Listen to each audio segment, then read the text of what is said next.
Oh my god. Why does this happen to me every time? Hi, I'm Maria, and this is Living Planet Friendly, where I document my imperfect, low-waste lifestyle in hopes to inspire you to make small changes that can have a big impact. Welcome to my non-judgmental platform, where we incorporate sustainable habits that are good for us, our wallets, and the planet. Not even just every time, like all the time. This counter is always covered in flour. This is why I usually don't make a double batch in here.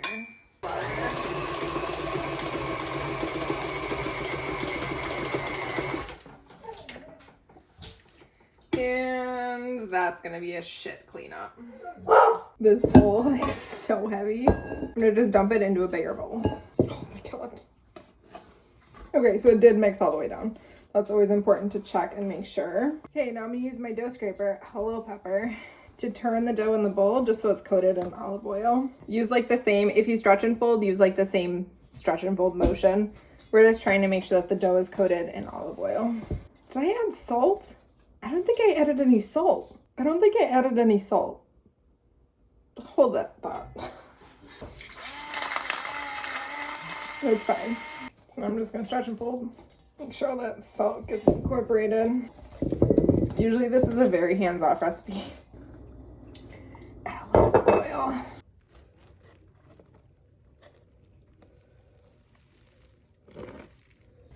All right. Got my giant bowl of dough.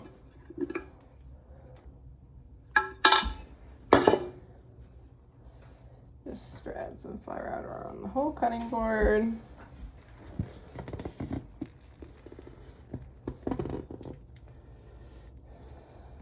However, this is too much dough to work with at once. Pop half of it back in. Oh my god. This is fun. We're having fun.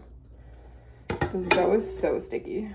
Probably because I let it sit out for like 14 hours, but that's okay. That's how you make it nice and sour. So I'm treating these as like mini loaves. I'm rolling them up like a loaf of bread, popping a hole in them, and then they're ending up on my board. I've been doing this technique recently for bagels, and I found that they're a lot easier to work with. Instead of doing tension on the whole dough, to do tension on the middle bit of the dough. Still so much dough in this bowl. And listen, because I let this dough sit out on the counter all night for like, I don't know, maybe like 14 hours, because I made this before dinner last night. This is gonna be super hard to boil. I'm gonna skip boiling. It's fine. I've done it before. The bagels taste fine. The bagels are done. I've got 2 trays of 12. Here comes Pepper for the cheese tax. My dog for the cheese tax. And I'm gonna put just a little bit of taco cheese on each one. If I was boiling these, I would boil them and then add the cheese. And then the other tray I'm gonna leave plain. Okay, now because I have a cheese thief and a bagel thief, AKA my lovely puppy Pepper, these are gonna sit in the off oven for like an hour, maybe an hour and a half. Just let them puff up a little bit. And then I'll come down and turn the oven on. I would usually just let these sit out on the counter, but I would like to go upstairs. And I know Pepper is gonna try to sneak down and eat one, so these are just gonna sit in the oven. Stop trying to lick the oven. I paid the cheese tax already. You're not getting any more. The cheese tax. Okay.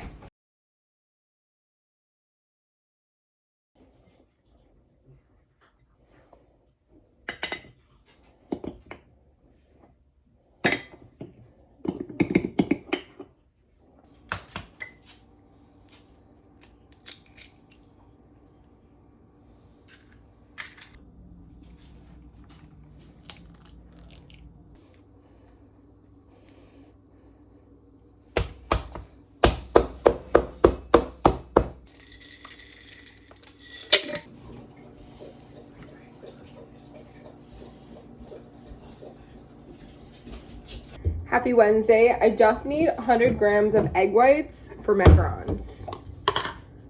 We're gonna start with 2 eggs. egg whites are gonna go in this bowl, egg yolks are gonna go in this one, and we'll use the yolks for something else. I didn't measure. I didn't turn the scale on. There's a lot of chaos there with this scale. All right, I'm at 99.6. I'm gonna say that's good. So that was 3 egg whites. Wash your hands. Good morning. It's today Thursday or Friday? I think it's Thursday. Happy Thursday.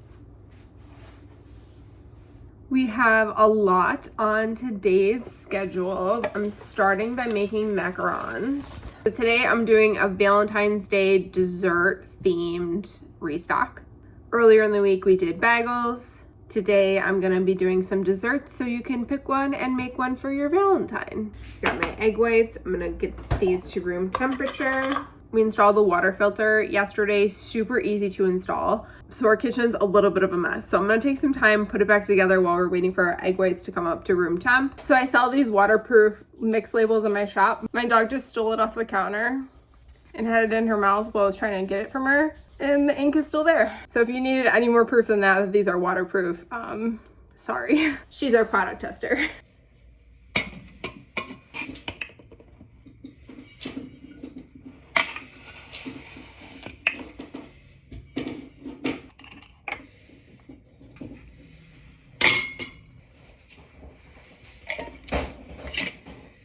Okay, so I made our cake mix. We've got our egg whites are pretty much room temperature now. I'm all caught up on dishes, so it will be easier once I get going to load dishes in as I go. So remember when the bagel dough ended up all the way at the top? So now that that's all dried and crusted, it's really easy to just get off. So I'm putting my attachment on, and then I'm just like wiggling the spring. And now it's clean. I'd say that's pretty stiff.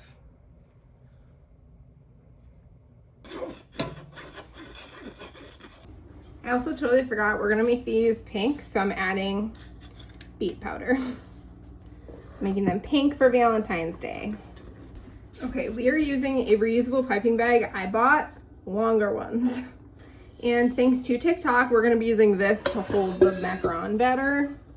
I mean, if you're a professional baker, this is probably like too much for you to do. But if you're a home baker like me, the extra 2 seconds is worth it for no plastic waste.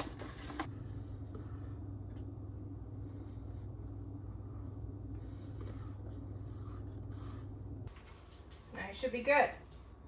Now we're gonna pipe hard, or at least we're gonna try to. So it turns out doing a macaron shape is really hard. It might be easier if I had a different pipe tool. But we use what we have, so. Okay, well some of them are no longer hard, so just kind of blobs. It's fine. So now we gotta let the skin form.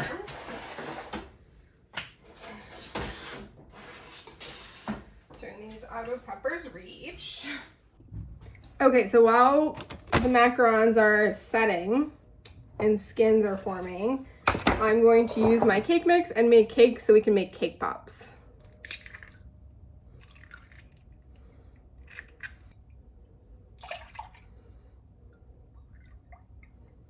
We use our microwave as an excess bread box. Chips, pretzels, snacks, it's fine. So vanilla cake, I want 2 teaspoons of vanilla. And dump. Now we're gonna quick mix chocolate. My goal was to make a cake mix for here that I could make chocolate or vanilla just by adding cocoa powder. So I'm gonna be testing the variation that I'm pretty positive is gonna work today. I tested 2 other variations that did not, but I did some moving around and I think this is gonna work. Butter.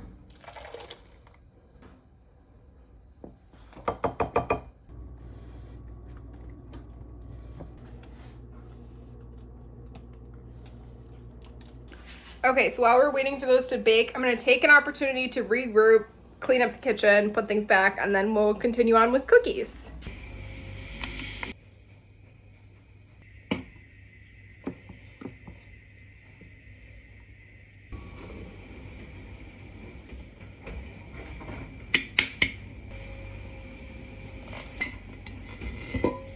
my timer's about to go off for the cakes, so the cakes are gonna come out. They're gonna cool for like a minute while I put the macarons in and adjust the oven temperature.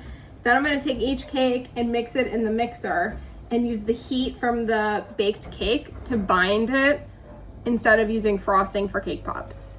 I'm pretty sure that's how Starbucks does it because they taste the exact same.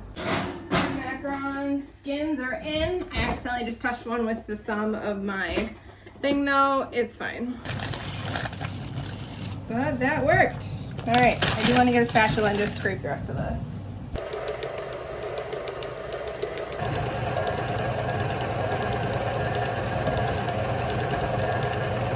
This is it.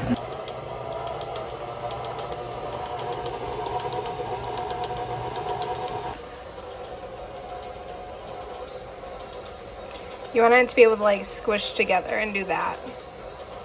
That's what you're aiming for. My cake balls. Ooh. This one totally busted. It's pretty impressive like feet though on some of them. I'll take it. Okay, we're making my soft baked chocolate chip cookies. And I'm gonna stick this in the microwave for only 30 seconds and it's gonna soften it to be like room temp butter.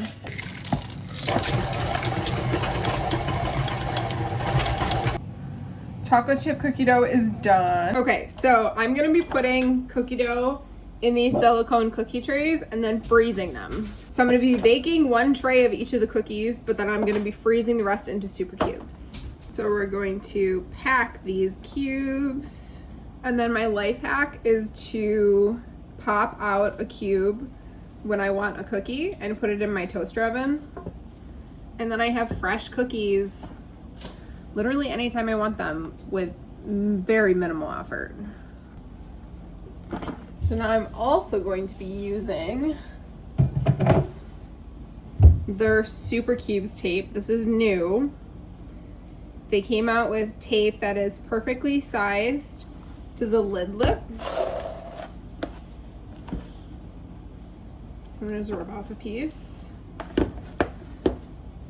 and pop it on the side of the lid.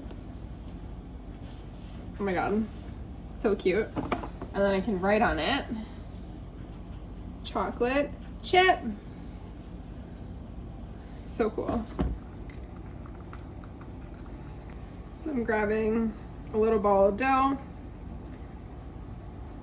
rolling it in my cinnamon sugar mixture, and then I'm putting it into my cookie tray and just carefully flattening it. Our last cookie type, thank God, because I am exhausted. Okay, so I got my snickerdoodle balls. We're just going to pop them onto the tray. This is peanut butter dough.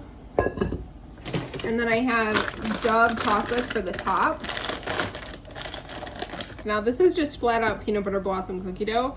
So I could add chocolate to these when I bake, or I could just do like the fork prints and then leave them as is and just have peanut butter cookies. So now I have 2 trays of peanut butter cookies. They're getting lids, labels, and going in the freezer.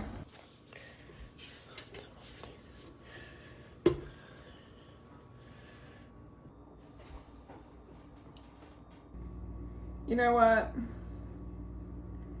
I'm gonna be honest with you, this is taking too long. I don't really feel like sitting here and dunking all of these cake balls. We're just gonna drizzle the chocolate on them. It's gonna be fine. See, and just like that, all the vanilla ones are done.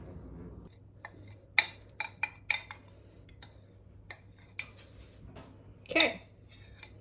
And just like that, we're done. We're gonna let these sit for a few minutes. I had a partial jar of marshmallow fluff and a bag of marshmallows on top of the fridge. So I melted it down with a little bit of butter, and now I'm making some Rice Krispie treats. I'm adding Wegmans brand crisp rice cereal.